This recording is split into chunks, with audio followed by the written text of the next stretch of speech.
Hello, I'm back. This time out for a bit of a night out and a hike. If you didn't see my last couple of videos, or it might not have been the last ones, anyway, the ones about the expensive gear versus the reasonably priced gear, I thought I'd add to that series with a ultralight gear video.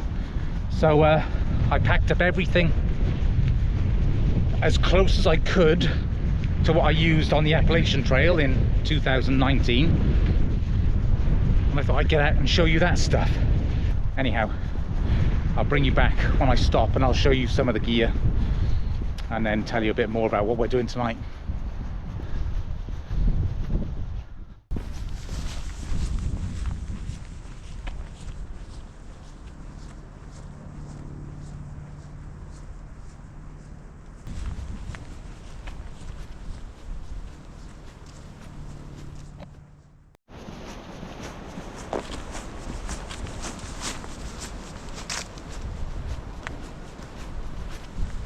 I'm over on Sutton Heath, close to Rendlesham Forest, very close to Sutton Hoo, the famous place where, what was it, Anglo-Saxon, wasn't it? Sort of boats and things were found. I think there was a Netflix documentary about it, or some sort of series. As per usual, I'm a wealth of knowledge. It's a really nice little place though. I like it over here.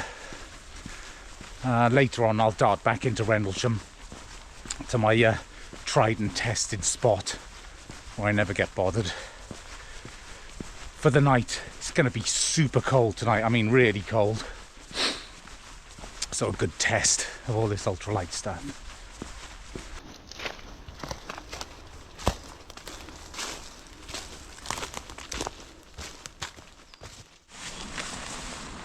Start with the pack, I guess. This is the ZPacks ArcHaul, 55 litre I believe. This is the actual pack I took on the AT. You can even see I've got my Appalachian Trail thing, I don't know what you'd call it. I was number 2200, which is a good number, seeing as how that's approximately how far it is. If you didn't know, the Appalachian Trail runs from Springer Mountain in Georgia all the way up to Mount Katahdin in Maine, 2,192 miles. A long way. It's a hard route, but it was an awesome trip. So yeah, this pack took me the whole way. So yeah, the ArcHaul, 55 litres, ZPacks, excellent backpack, really like it. It's just one big compartment, it's very basic. The mesh pocket on the back. I've got these pockets which go on the straps. One there, that one fits my phone. So it's always handy. You can put a water bottle in these, but I don't bother. What else? Oh yeah, it's got one waist belt pocket which has tools and things in. I'll show them all to you in a bit. But this pack proves to be awesome on the trail. I really liked it. It's very comfortable, it's got nice padding, but it still manages to be ultralight. You have to be careful with these things. You need to treat them with kid gloves, I suppose. It's a strong material, but everything is light, you know, the buckles, everything is, it's going to be more fragile, and that's a fact. But if you're careful and look after them, they will last. So yeah, that's the pack I used. As for clothing, might as well talk about that because I'm dressed in everything that I bring. I think with the ultralight stuff, the way of approaching it for me anyway is more getting light through efficiency. I do pay attention to how much stuff weighs, but I don't focus on it. What I'm going for is I'm trying to make sure everything I have has a use. There's nothing redundant, and things can double up. For instance, this is a rain jacket and these are rain pants. This is the Outdoor Research Helium rain jacket and these are the Outdoor Research Helium pants. But they work fine as wind pants and a windbreaker. You will overheat if you hike in them for too long, but you know, in the morning when you start off and it's cold, you can put this on and eventually you'll take it off. Today I'd probably have it on for most of the day just because it is so cold. So I've got that on as a top layer. This is the Mountain Equipment Sol hoodie, very, very thin, fleecy hoodie. There you are. It doesn't do a lot, but it's an extra layer, which is always nice. That's everything aside from my puffy jacket, which is in there, which I save for camp. I never hike in that because you don't want to get in sweaty because it's down, it'll just get nasty. As for the lower half, excuse me, just stripping off, these are the rain pants underneath. I'd ordinarily be just hiking in these shorts. They're just running shorts. Today, because it's cold, I got these tights on. They're sort of hiking tights, Under Armour. Don't know what they're called, heat gear. But you know, the kind of thing, leggings. Maybe I shouldn't call them tights, leggings. And then just merino wool socks and trail runners, Ultra Lone Peaks. So as I say, usually I just have the t-shirt and the shorts, and all these other layers are supplemental depending on what temperature you're at.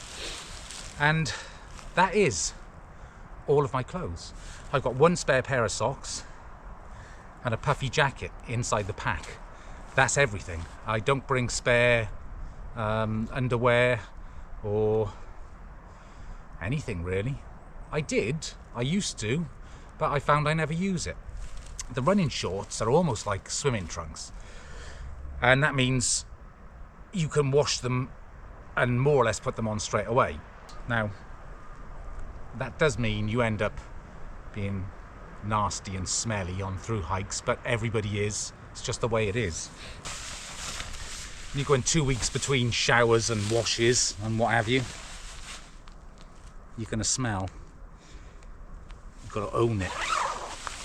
So that's the pack, and that's my clothing. Strangely, just getting this stuff out and wearing it makes me want to through hike again. I'd like to do the Arizona Trail. I think that's a good length. Can't see me doing a longer one. Nothing like the AT anyway. But then, who knows? Kind of like doing the bike stuff now, but the Arizona Trail looks amazing. And I've never been to the Grand Canyon. I was close. Got stuck in Vegas somehow. I was a lot younger.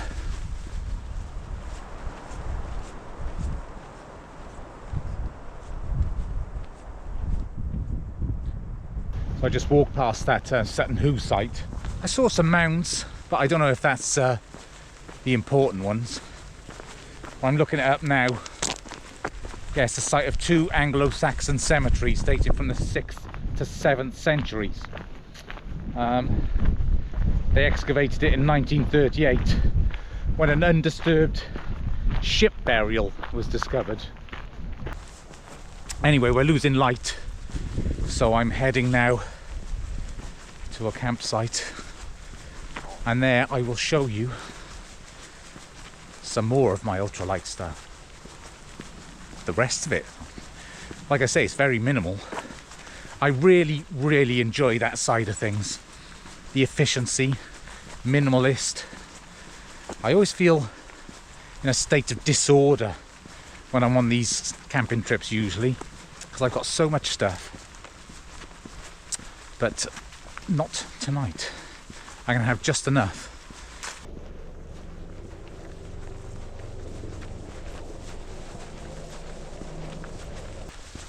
I'm back at Rendlesham. I think I said that. That's where I'm going to camp for the night. I get lots of comments from people discussing the UFO sightings over here. And it is very interesting. But I've not been abducted yet. Not to my knowledge anyway. I might do some sort of video about it at some point. We did that, a ride and a story sort of thing, me and Ross, and we could do that again. I enjoyed that.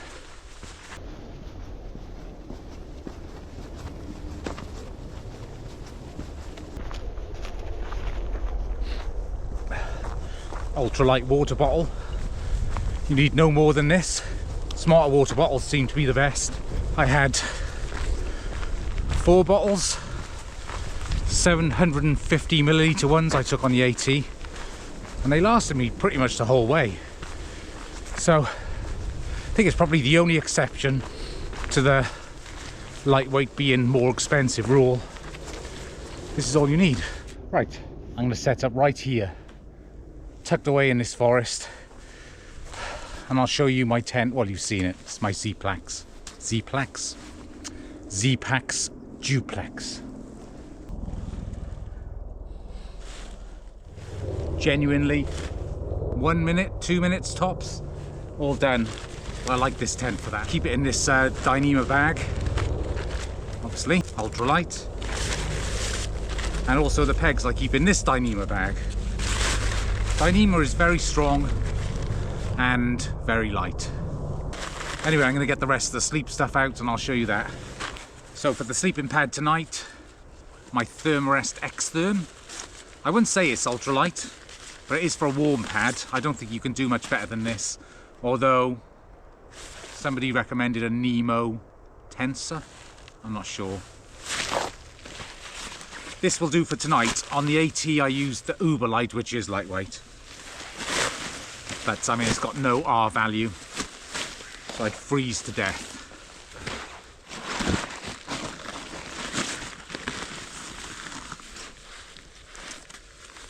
Next we have another Dyneema bag. So as per usual, I've got my buff, which will be a pillowcase. My Exped. Is it Exped? Yeah. Ultralight pillow.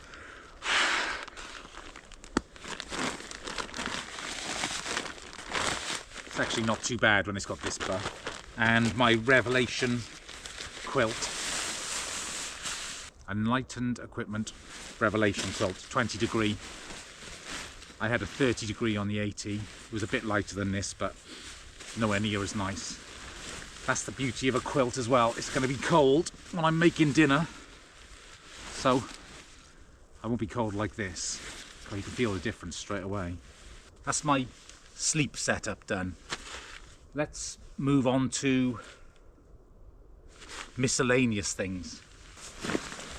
So like I said, I've tried to pack everything that I brought on the Appalachian Trail, even though I'm not going to be using it tonight. This is just a rubble sack. This pack is waterproof, but not 100% waterproof.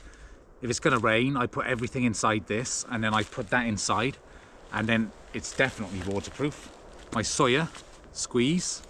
You can go lighter, but they're all rubbish. You've got to go with a Sawyer squeeze, in my opinion. And my Knock, C-Knock, whatever, bag, water bag. It's a wide mouth bag.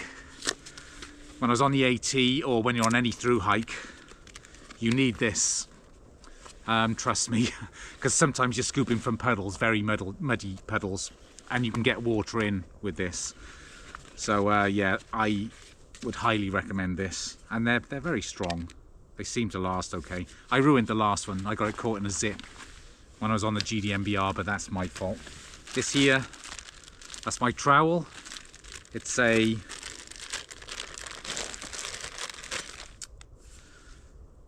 Juice. The Juice #2 from the Tent Lab. Very light. You can dig a hole, cat hole, for, you know, when you need to do that. As for tools, very simple. I have this. It's a, don't know what it is, Leatherman something. Style? Yeah, Style PS. And I like this because it's got pliers, little pliers, which is good for fixing zips and all that kind of stuff. It's also got little mini screwdriver, which is good for my glasses, and a file, because yeah, you've got to keep your toenails short.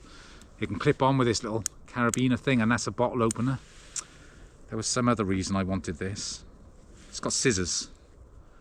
Yeah, scissors, amazingly. So yeah, scissors just for opening packets and things. No knife. You don't need a knife. Well, I don't think you need a knife on the Appalachian Trail. Ah yeah, that was it. The most important part of this, I can't seem to get it out. There's a little thing there, you can see that's a pair of tweezers.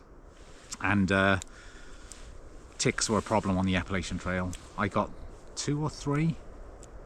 And tweezers are good for getting them out. You can get a proper tick removal tool, but I didn't have one. Tweezers, if you're careful. You just don't want to snap them, because, you know, their head will stay in you. Horrible things. That's it for tools. I've got this bag here. I can't even remember what's in it now. Oh yeah, my puffy jacket, which I'm going to put on.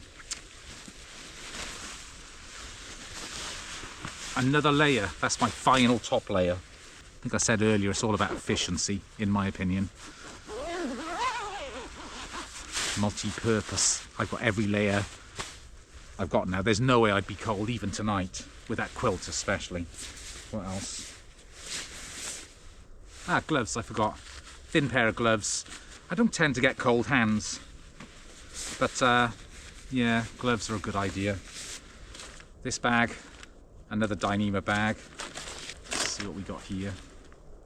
Ah yeah, head torch, essential. This is a Nitecore NU25, and yeah, it's about as light as it gets. It's a good torch, I like it. And power bank. I took a 20 milliampere hour power bank, this exact one. The main reason is because I really didn't want to be running out of charge. Now, I probably, you can tell it's cold, my lips are stopping. You could probably get away with a 10,000 milliampere hour one, but I decided to pay the weight penalty and get this. Additionally, this wall charger is, I think, 40 watt. So this I could charge in a couple of hours. And that's important because I wasn't rushing through the Appalachian Trail, but I didn't want to sit around in towns waiting for stuff to charge up. So I decided to do that. Heavier than I needed to be. But yeah, it was, and it worked well. I'd go into Dunkin' Donuts. Dunkin' Donuts. I like their coffee. I want to be in Dunkin' Donuts now. I want donuts. Oh, I wish I hadn't. Anyway, one cable, spare cable. That's all I took. And that's that. Yeah. First aid kit. That's got ibuprofen, or vitamin I as it's known, paracetamol, band-aids, what's that tape called? Leukotape. That's a very, very sticky sports tape, and if you get blisters or anything, you can make your own plasters, just some gauze and Leukotape, and it never comes off. So yeah, first aid kit. That, believe it or not, is everything. That's everything. That's all you need. And that kept me going for however long it was. Can't remember now. A long time. The Appalachian Trail was hard. I'll have a look, see how long it took me, how many nights, and talk about it a little bit when I'm doing dinner. For now though, I'm going to tidy up and make a coffee. So this would be the only bag I haven't really talked about. This is my food bag, again a Dyneema bag, and this would be hung from trees or wherever you can find really to keep it out of the reach of bears. Usually I'd have 3 or 4 days worth of food in here, but obviously today is just one. Small gas canister, bits of food and stuff there. I would also keep my toothbrush and toothpaste in there, just because, you know, this is food for a bear, it could smell that. So better safe than sorry. The pot, my titanium pot, I use this now. I just used a hairband before. I got this funny thing. Can't remember who I saw. Kent Survival, I think he had one. It's very handy. And oh yeah, in there I would keep a pack towel, a very small towel. That would do just to, you know, give me a quick wash now and then, and it used to get pretty dirty. It's clean now. And also to wipe down the tent before you put it away. That's it really. The stove, I keep saying that's it, and then finding more stuff. Pocket Rocket Deluxe. You can get lighter, but this is good quality. I've repaired it recently. It's, I think I did anyway, I hope I did, otherwise I'm not going to have any dinner. So Let's see. Now, I nearly set myself on fire with one of these. Believe it or not, it was the day before I set off on the Appalachian Trail. The seal broke. I was in a hotel room. I lit it to test it. The gas must have come out of this seal. All over my hand, I set my hand on fire. And then I couldn't drop the stove because it would have set the hotel on fire. So I had to carry a on-fire stove with my hand on fire to the bath where I chucked it in and put it out. But I had 3rd-degree burns on my hand the day before I set off. Just to complete that story, I cleaned it as best as I could and set off, but it did seem to get infected, so I had to use Neosporin, like a topical antibiotic, and managed to get away with it. But what a start. Anyway, let's get some coffee and some water boiling. How much water do I need? 400 ml. Just bought this on the Appalachian Trail. It would have been similar stuff, but you know, ramen noodles and pepperoni and stuff like that. Nothing so lavish as this, but you know, I was in a rush today.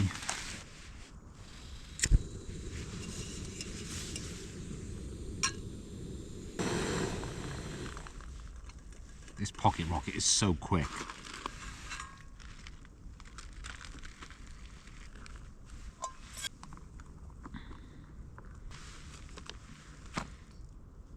I'll leave that 20 minutes and get some water on to make a coffee.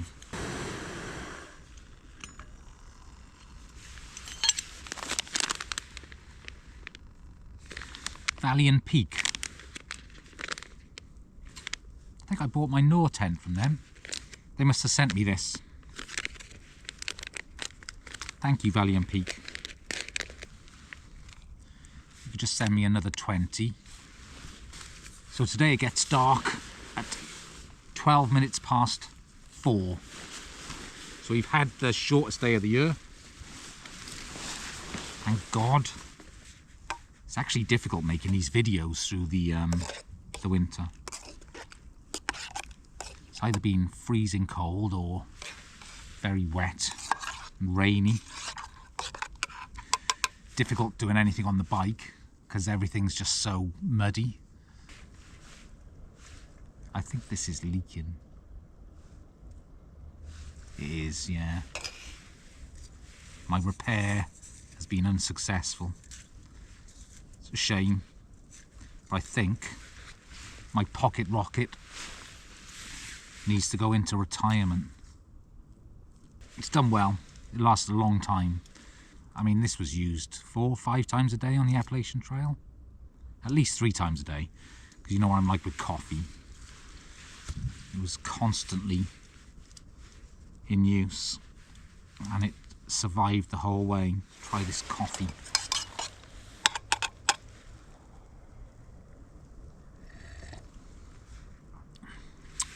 Nice, lovely. I like these coffee bags, I should use them more.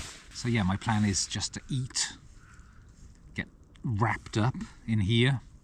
I'll probably keep all of these layers on, because I'll need to. And probably get a really early night. I think I'll probably sleep tonight, I'm tired. So the Appalachian Trail, sadly I didn't film any of that, I wasn't doing YouTube then. But it's all on Instagram. If you're interested, I think there's a link to my Instagram somewhere on the channel. But I'm checking now, I started on 15th of April 2019 and I finished on 5th of September. I think it was a fairly decent pace. In the middle, in Pennsylvania somewhere, my brother flew out and met me, picked me up and took me to Nashville. So I had 2 weeks off with him. We went to Nashville, I think we went back into the Smoky Mountains. So yeah, that included a 2-week sort of hiatus, which was nice, I have to say. I did enjoy it because the 80 was hard. I mean, I've said it before. It was hard. I mean, it sounds obvious, of course it is. It's 2,192 miles of hiking and there's a lot of elevation. It's, yeah, I had the best time on that trip and the worst time. I had such bad days. But I got through it all, and I'm proud of myself for it. Because I think it's probably the hardest thing I've ever done. It's a toss-up between that. I used to do motorbike racing and track racing, and I was pretty bad at it. I crashed a lot. And yeah, plucking up the courage to go out and do that when I knew there was a good chance I was going to crash. Maybe that was harder, I don't know. It's a toss-up between the two. But yeah, the Appalachian Trail was amazing. I met some amazing people. I had an incredible time. I remember now my thought process. So I did buy, I was ultralight. By my standards, I would say I was ultralight on the Appalachian Trail. I decided to make every effort, do everything I could to make sure I was successful. So no, being 45, that's not old, you know, I know, but to embark on a through-hike like that, without any real experience of hiking, I thought I'd just give myself the best chance. So I went all out, buying all the lightest gear, all the best stuff I could. Every pound, every kilo saved, in my mind, was going to help me get to the end. And I think I was right. It did make a huge difference. Whether I would have got there with heavier stuff, who knows, but I didn't want to risk it, you know, and there was a lot of time and effort and money went into that trip, and spending an extra bit of money on some new lightweight gear didn't seem like a bad idea. It would have, I mean, if I'd have failed for whatever reason to complete that trip, it would have cost me more in mental anguish, I think. So yeah, I decided to go ultralight, and I mean, all this stuff is still with me now, and it's been used again. You know, this tent was used on the GDMBR. My little things, my spork, my even the little towel thing, the pocket rocket, most of the stuff is still going. So, you know, you look after it. The pack, that's the pack I used on the AT. If you look after this stuff, you do get your money's worth out of it, and I have 1,000,000% got my money's worth out of all this. So that was the Appalachian Trail. I don't know whether I'd ever do a long through hike again. Maybe. Never say never. I know I'm all into the bike stuff now, but I do like the simplicity of just having a pack on your back and just walking off for mile after mile. Right, let's see how dinner's doing. I don't know how long it's been, but I'm going to give it another stir. Seem to remember last time I had one of these, 20 minutes wasn't enough. God, it smells good. Let's see if it's rehydrated. I have no idea what this is.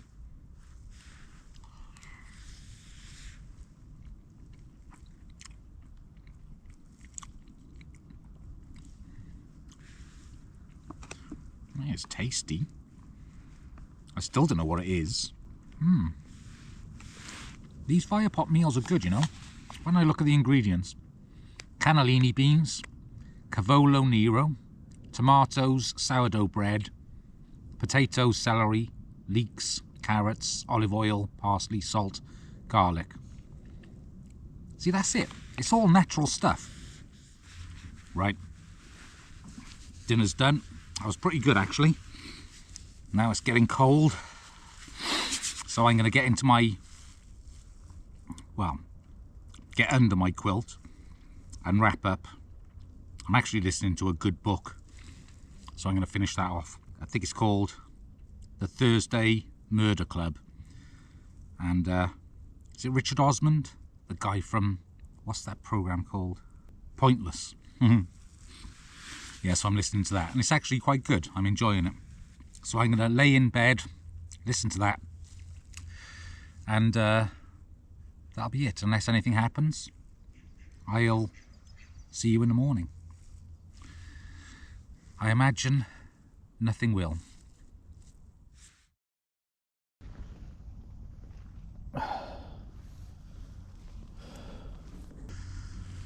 Morning. It's about 7:45. I had quite a good night. It was supposed to get down to about -2. I don't think it did though, because nothing's frosty. Yeah, it's not frozen.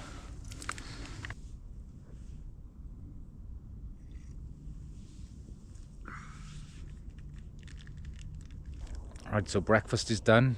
Coffee has been drank. Just got to pack away now, which is going to be nice and quick because I haven't got a lot. Another reason to go minimal.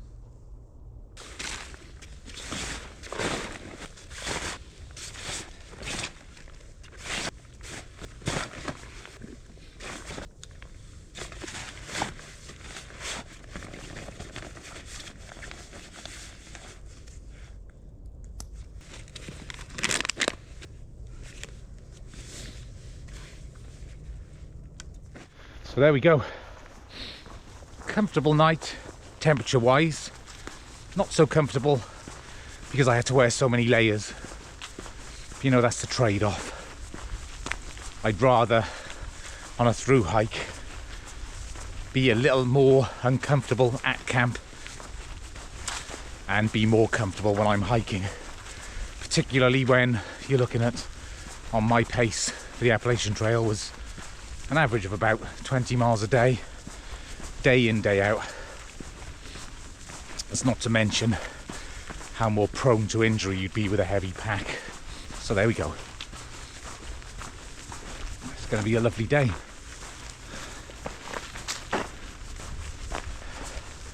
So I'm going to make the most of it. And I shall see you all in the next video. Thanks for watching. Bye.